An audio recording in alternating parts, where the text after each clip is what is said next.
나는데 그 유머는電視중 쏘고 말이야. 지구경배기 今日咧就係、家居大旗元化會중嘅法會。首先 도시신부조나 咧，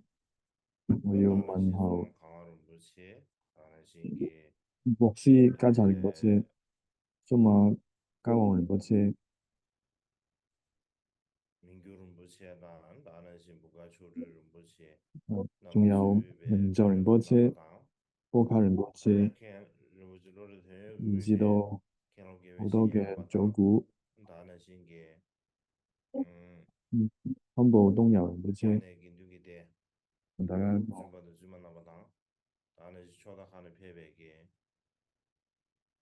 天天 以至到我哋歸依 유망도 住 제가 상관올래 아동아 啊、 공감 사회 嗯 성취하인 男女嘅爭訟，向大家 다들 問候，祝大家身體健康。 이 조직이다 남다시하게 그것바도 샤리어래 今日咧，드레이 就係要 뉴산이다 조직 남다시하가 다 講 김제로데 關於阿底合尊者 하셰지슈나 嘅 소리야소 傳記， 하레사나 要 양도데 講阿底合尊者 미세 조직 傳記嘅原因 남다시하가 咧有幾個。 김제로데 마셰비나 양코디 야금도가 드레이다 당고들이야 조직이 남다시하게 김제지데 가르이 슈비나 首先咧， 좀 마치면서 저도 수주에 要講 나오는데야 尊者傳記嘅原因咧，係仲敦巴大師寫嘅《阿底合尊者三十讚》當中咧，有講到若無智慧聖者臨，雖有佛法住藏土，眾生當迷昧心心意，善說尊前我頂禮。就喺阿底合尊者到達西藏之前咧，呢個時候藏地咧已經出現咗好多對於密法嘅一啲錯誤嘅修辭，同時咧，當時嘅人咧就唔係好識得點樣去正確無為地咧去修持三乘嘅法門，以至到顯密嘅教法。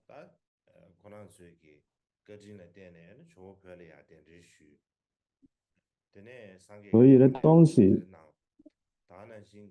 因為藏王嘅恩德咧，就邀請尊者嚟到藏地，唔單止咧淨化咗教法，亦都咧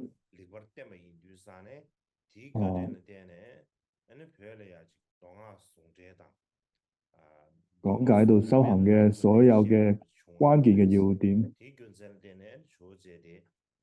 就令到藏地嘅修行者咧都能夠如實地咧去修持顯密嘅雙運啦，以至到三種戒律嘅法門。所以咧，尊者對於藏傳佛教發展咧有住非常之大嘅恩德。第二點咧，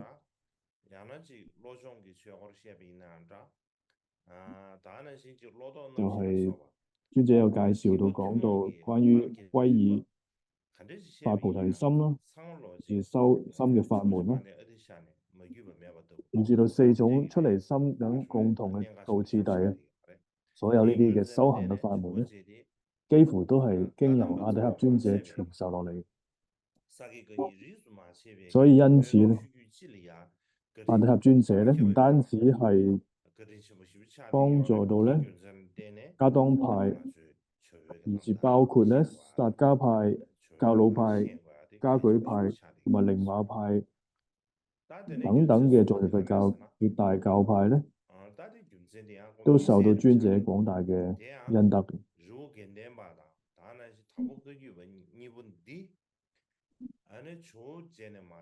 而第三個咧，要點咧就係教魯派至到加舉派呢兩個傳承咧，都係由阿底合尊者所傳承落嚟嘅呢個加敦派嘅一個教授嚟。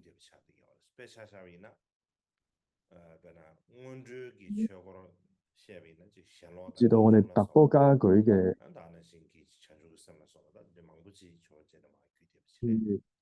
一啲特別嘅法門咧，包括前後嘅出離心、正行嘅俱生瑜伽。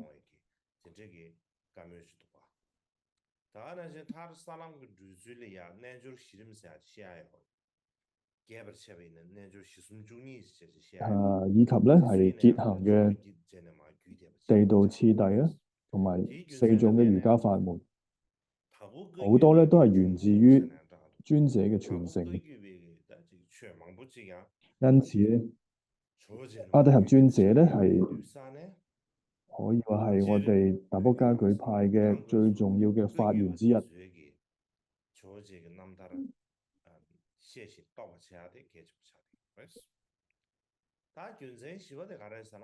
所以我就覺得要去講阿底峽尊者嘅傳記咧，對於我哋達波加舉派嘅傳承嚟講咧，係非常重要嘅一件事嘅。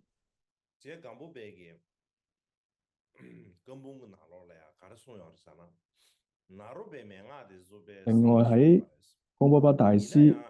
嘅曾經講過一段開示咧，若果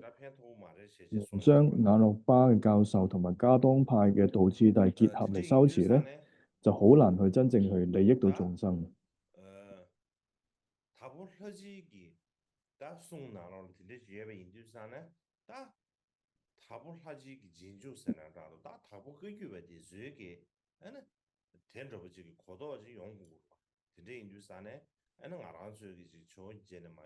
所以咧，我哋身為加舉派嘅弟子咧，所以我哋要了解到呢一點。然而咧，我哋呢些後學者從對尊者傳落嚟嘅加當派嘅教授咧，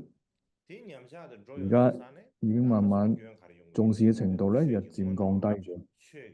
導致咗一種點樣嘅狀況咧？就變得冇辦法去建立穩固嘅前行同埋修行基礎。所以喺未來咧，我覺得咧更加需要強調呢啲教法嘅重要性。喺幾年前咧，我喺加舉祈願法會期間咧，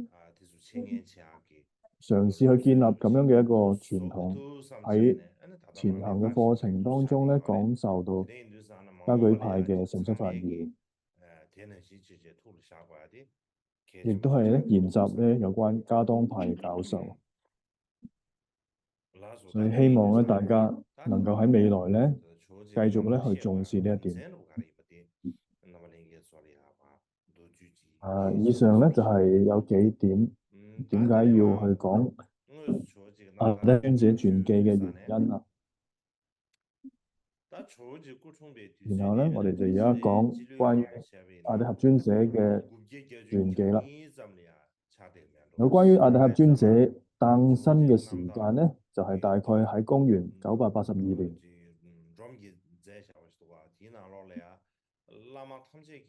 根據貢敦巴大師所著嘅一個讚頌文中記載咧，上師遍知尊生於陽火馬，呢一條嘅記載咧，可以話係最具可信性嘅一個依據啦。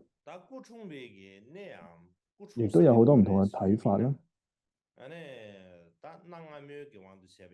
接住就係講關於阿底峽尊者誕生嘅地方，佢係誕生喺古印度。喺古印度嚟講咧，亦都分咗為東南西北4方，同時咧再加中央嘅地區。因此咧，稱為咗5方聖地。呢一個咁嘅地理概念咧，我喺唐代嘅玄奘大師佢嘅漢地嘅譯師遠赴到去印度時所寫嘅一啲遊記當中去睇到嘅，就已經有一種叫做5方聖地嘅講法啦。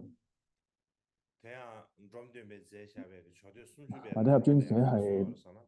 誕生喺5方聖地嘅邊一個地方咧？就係東印度嘅地區。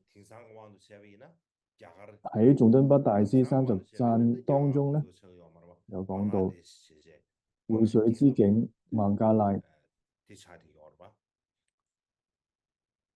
如果用而家嘅方法嚟講咧，就唔屬於印度啦，叫做孟加拉國啦。而家喺古印度嚟講咧，喺古代嘅時候咧，就係屬於印度地方，屬於東印度地區。咁而實質阿底峽尊者咧，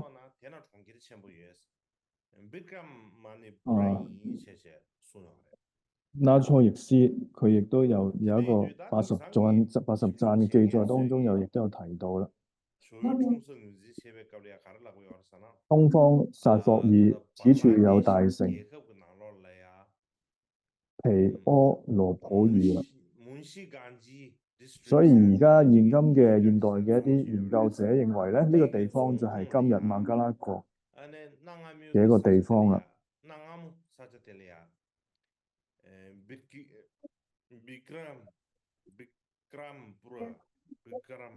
就係孟加拉國嘅一個叫做孟什金結園啦。古時咧就叫做皮柯羅普語。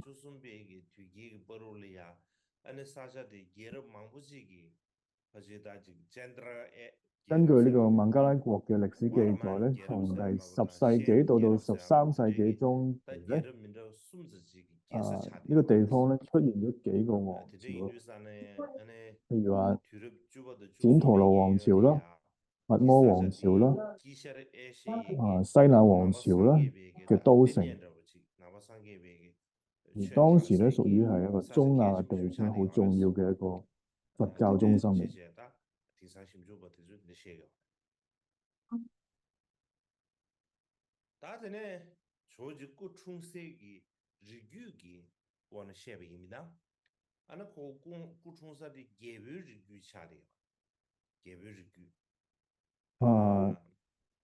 有關於佢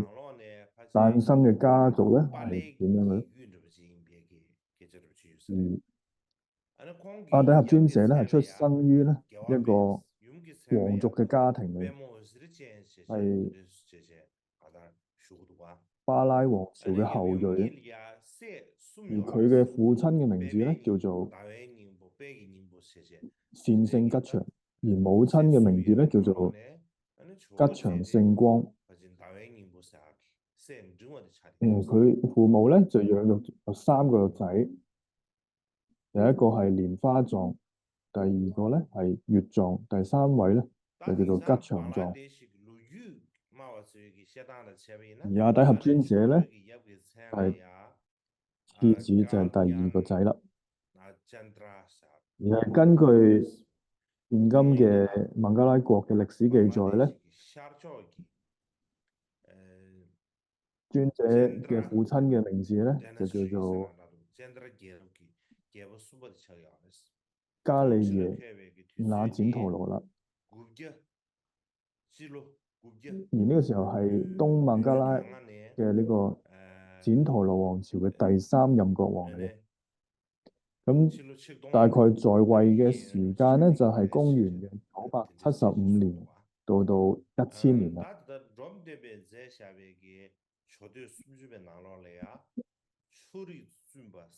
正如咧仲敦巴大師喺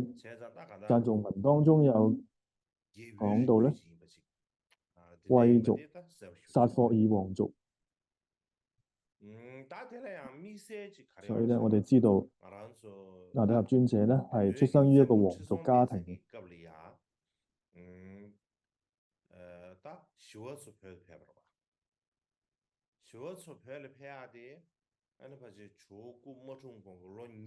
例如我哋講到呢個藏王赤松德贊時期咧，就係阿底峽尊者誕生之前咧，大概200年。當時咧有位大堪布啦，直護論師嚟到東印度，嚟自東印度嘅同樣都係，然後去到印藏地。而根據呢個口傳咧，啊，直胡倫斯同埋阿底峽尊者同時間咧，都係同一個世系嘅後裔嚟嘅。所以喺呢個仲敦巴大師嘅阿底峽讚當中，亦都引證到咧，其中提到直胡菩薩咧所生嘅傳承都係一樣嘅，同阿底峽尊者。所以由此可見咧，喺藏傳佛教歷史上面有住極大影響力嘅兩位印度大師咧，係前弘期嘅直胡倫斯同埋後弘期嘅阿底峽尊者。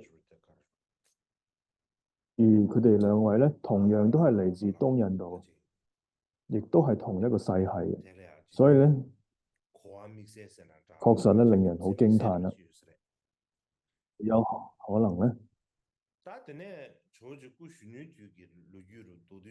由於咧有一啲特殊嘅宿世因緣所致啊。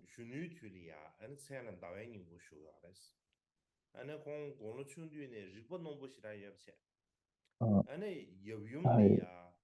有關阿底峽尊者少年時期，係阿底峽尊者咧幼年嘅時候嘅法名咧係叫做月藏，自小咧就聰慧過人，而對父母咧非常之孝順嘅。同時咧，尊者嘅相貌咧非常嘅端嚴俊美，令人咧一見傾心。尊者本人咧亦都曾經講過，由於我嘅相貌端正咧，即使咧已經遠離貪執嘅上師咧，都慈愛我，所以更唔使講一般人啦。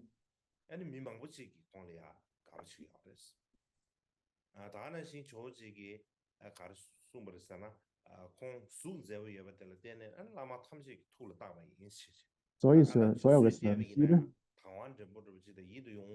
都把我咧放喺心上面。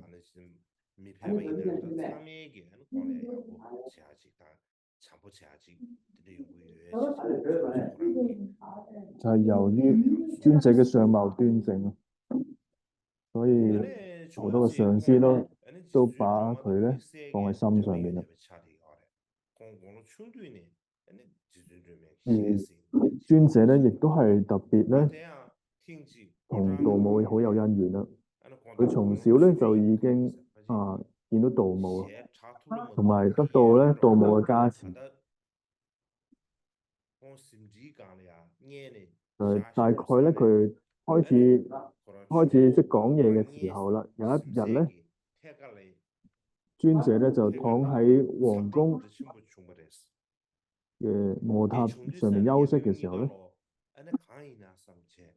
喺佢嘅床下邊咧突然傳來咧非常之大嘅巨響啊！咁跟住佢父母咧就聽到呢個聲音咧，就即刻去睇啦。咁發現咧有一隻好大嘅蠍子啦，就唔知道係邊度跌出嚟嘅可能。咁當時咧，阿底峽尊者咧絲毫咧唔感到恐懼。咁而呢隻蠍子咧，亦都自行咁離去。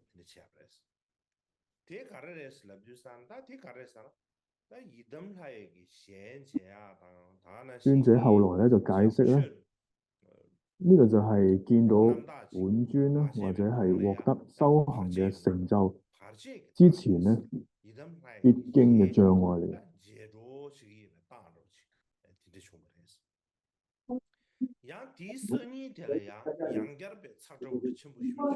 第二日咧又傳嚟咧同樣嘅巨響啦，然後咧佢嘅母親咧就又去睇下啦。咁呢個時候咧，佢母親見到嘅係咧一朵剛剛咧綻放嘅青蓮花。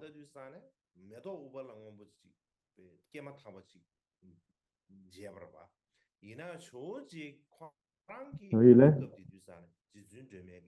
佢嘅父母咧見到嘅係青蓮花，而尊者咧佢就見到咧係親見到道母啦。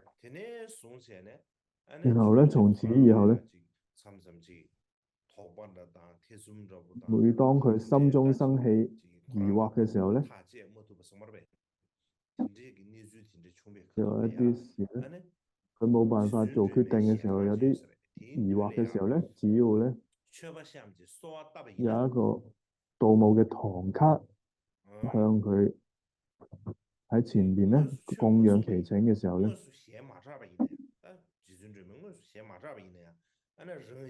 即便咧道母唔會直接開示，但係內心嘅悖論啦，然之後內心嘅一啲疑惑咧，就自然化解啦。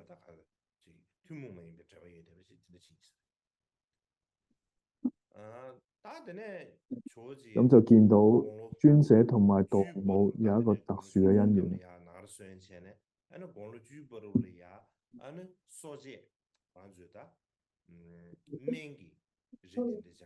喺大概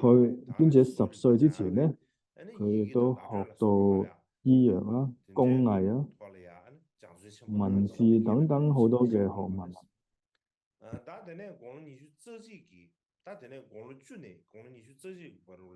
而且咧都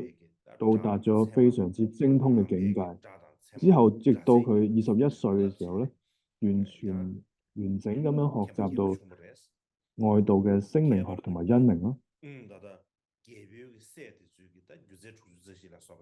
以及咧佛教嘅聲名學同埋因明。因為佢係身為皇族王子咧，所以佢要學到好多呢啲嘅知識。譬如話佢精通古印度嘅64種技藝，同埋佢嘅聲名學同埋因明方面咧，造詣都非常之完美嘅。而講到尊者佢聲名同埋因明嘅造詣咧，根據大格西卓龍巴嘅記載咧，尊者喺15歲嘅時候咧，只係聽一次呢個正理敵論之後咧，就能夠同一位當時知名嘅外道論師進行辯論啊，並且咧令到對方係折服嘅，而尊者由此咧聲名遠播。當阿底峽尊者來到藏地嘅時候咧，亦都發現聲名呢個字咧都唔存在。有一次咧，佢嘅侍者咧持誦呢個大悲咒，即係觀音長咒。佢嘅侍者持誦呢個咒嘅時候咧，並且咧做一個加持嘅時候咧，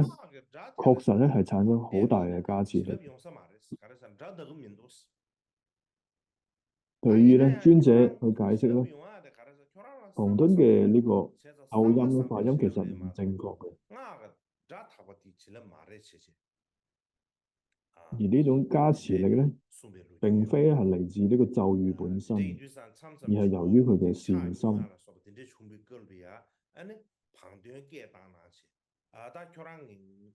譬如尊者手臂咧去騰通嘅時候咧，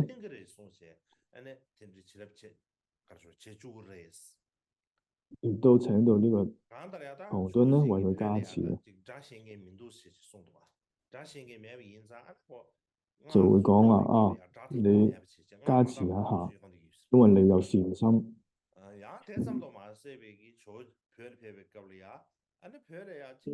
呢個時候咧，尊者咧就發現藏地咧連聲名呢個字都冇啊，所以咧就無法咧同外道辯論。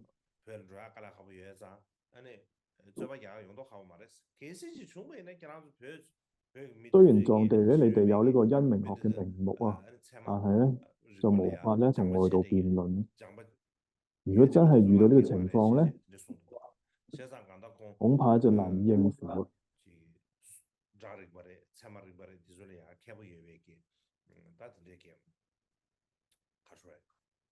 大的参谋忙不起来意思嘞。打講嘅推夢嘅人呢，落咗南北咁多馬賽嘅，所以咧，可推見夢明白。尊者咧精通聲明同因明嘅。談別個缺，呢打落咗忙不起來嘅，這樣講，就入到冇種講嚟。所以唔止係聲明咧，同埋因明。喺佢出家之前咧，對於佛法咧，譬如內明咧，都係做到好廣泛嘅學習啊。所以以上咧就係尊者以22歲之前咧，佢喺呢個黑山寺度親見起金剛本尊，並且得到空行母嘅授記。佢咧從呢個羅睺羅古達上師咧接受咗完整嘅起金剛灌頂啦，並且獲得呢個密號智慧金剛。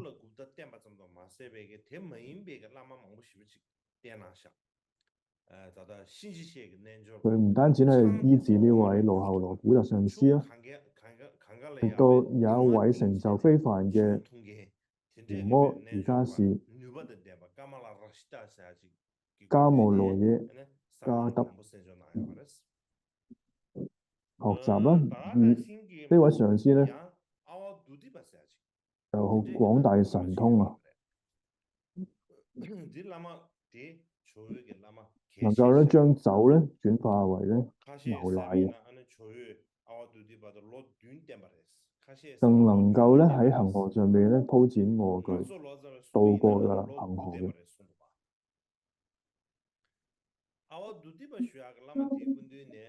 然後咧，尊者就喺呢位大師前面咧，領受咗好多嘅密法嘅教授。亦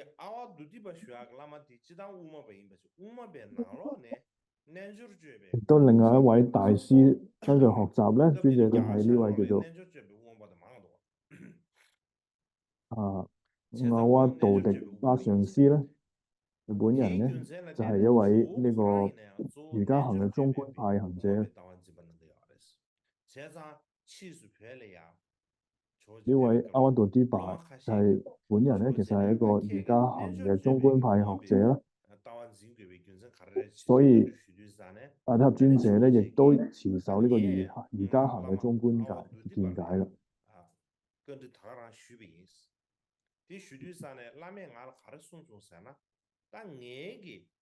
我都同呢個阿瓦杜迪巴咧請教過呢個中觀嘅見解問題啦。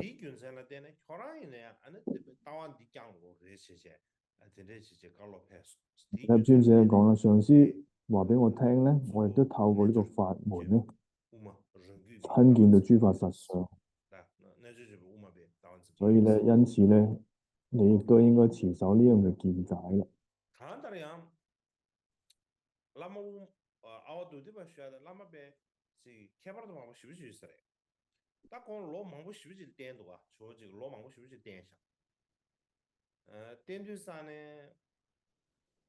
尊者咧又有跟隨到呢位阿瓦杜迪巴大師咧好多年啦。喺佢跟隨嘅年當中咧，師徒之間咧就冇世俗嘅閒談啊，譬如最近天氣點樣啊，都唔會講到呢啲話題。有時咧，尊者就會獻上咧金嘅曼達啦，隨請傳法咧，但係上師咧亦都唔開許嘅。有時尊者咧未曾請法咧，上師佢又急不及待咁去傳授教法。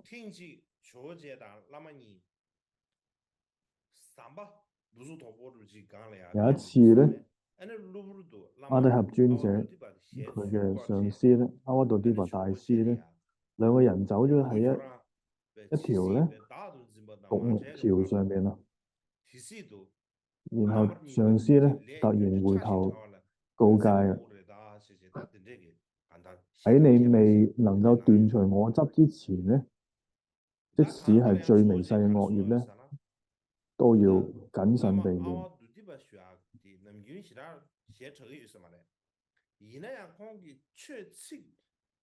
所以咧，佢呢位上司咧，平時咧就唔會講好多嘢。咁而尊者有提到咧，就佢嘅上司嘅每一句話嘅教誨咧，都令到佢咧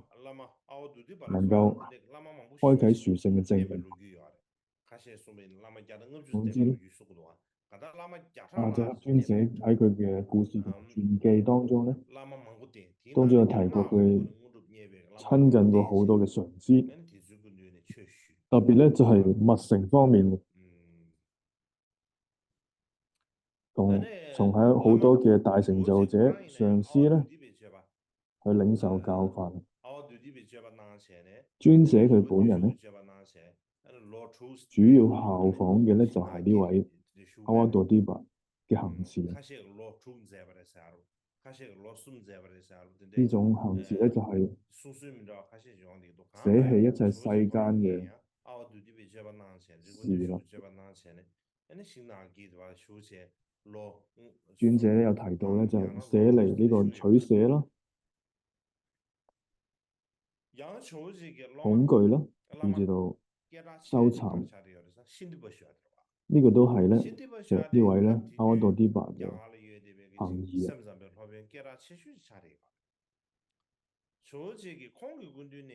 咁另外阿底峽尊者咧，另外亦都有一位著名嘅上師香提巴，而佢咧係一位享負盛名嘅一位唯識派嘅大師嚟。